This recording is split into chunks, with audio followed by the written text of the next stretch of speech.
Grand Corps Malade avait écrit, peut-être une dizaine d'années, un peu plus, un slam sur sa ville, Saint-Denis.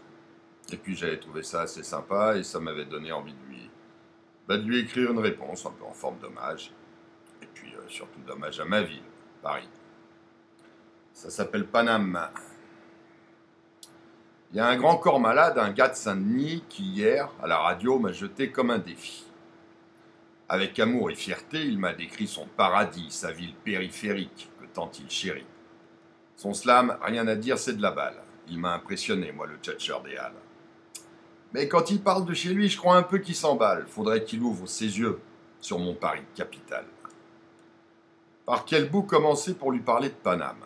Du nord au sud, de l'est à l'ouest, j'en perds mon slam. On peut remonter les champs jusqu'à l'étoile et sa flamme, ou traîner rue Saint-Denis en regardant les dames.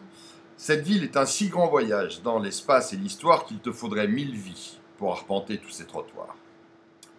Toutes les peaux s'y mêlent, du blanc le plus clair au noir le plus noir. Et du monde entier, tu peux y goûter, le manger et le boire. Il y a des nems, du couscous, du biryani, du mafé, des gombos, des akras, du tiboudienne, du saké, de la choucroute, des pizzas et même des pieds paquets. Je m'arrête là car je vois, t'es prêt à dégueuler. Et puis, comme dans la vie, je sais bien qu'il n'y a pas que la bouffe, soyons plus culturels et parlons un peu des poufs. T'as des beurrettes sucrées aux yeux de gazelle et des blagues somptueuses, tantôt douces ou rebelles. Des normandes laiteuses comme des jouvencelles et de fières italiennes bouffeuses de mortadelle.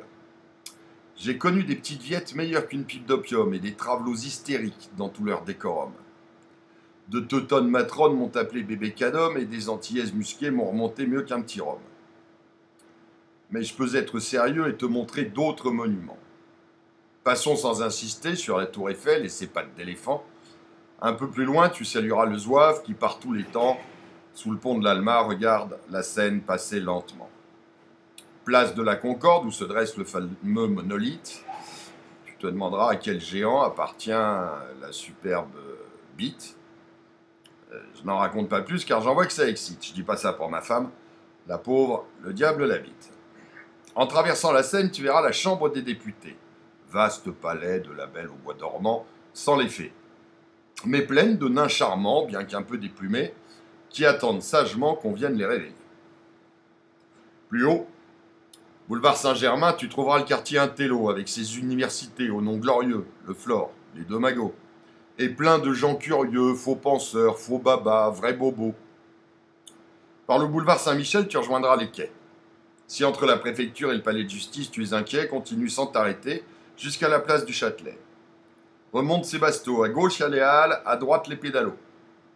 Promène-toi tranquillement dans le quartier Homo, et si une belle fille te drague, attention, travelo. Après, tu fais ce que tu veux, question de libido.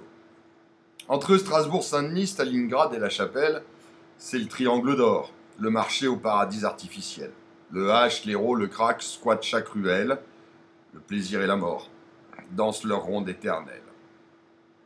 Mais on est près de chez toi et te sens pressé de regagner tes murs, ton Saint-Denis adoré. J'ai les boules en pensant à tout ce que je t'ai pas montré, des Batignolles à Notre-Dame, de Montsouris à l'île de la Cité. Pour toi, j'ai fait le guide. Ton plaisir, c'est mon pourboire. T'as compris, Parisien je suis, mais j'en tire aucune gloire. Et si un jour je t'appelle Parigot, crois pas que je te cherche des histoires, et me mets pas ta béquille comme un suppositoire.